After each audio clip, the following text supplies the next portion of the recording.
saya bangga untuk menyatakan bahawa daripada 17 calon daripada DAP, 8 adalah calon wanita. Kita sama-sama memperkasakan peranan wanita. Kita mempunyai keyakinan kepada kemampuan pemimpin-pemimpin wanita. Dan saya yakin Yang Amat Berhormat Perdana Menteri adalah seorang pemimpin yang progresif, seorang pemimpin yang terbuka, memberikan peluang kepada semua, inklusif. Itu sebabnya kita juga menaruh kepercayaan kepada ramai daripada tokoh-tokoh wanita kita untuk bertanding untuk menjadi calon Pakatan Harapan di kawasan masing-masing.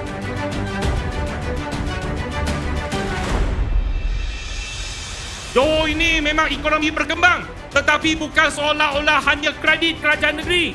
Perkembangan ekonomi yang pesat di negeri Johor ini, terutamanya di Johor Bahru, juga adalah hasil usaha Kerajaan Persekutuan di bawah Yang Amat Berhormat Datuk Seri Anwar Ibrahim. Kalau bukan hubungan yang baik antara Malaysia dengan Singapura, takkan ada begitu banyak pelaburan yang masuk ke Johor Bahru.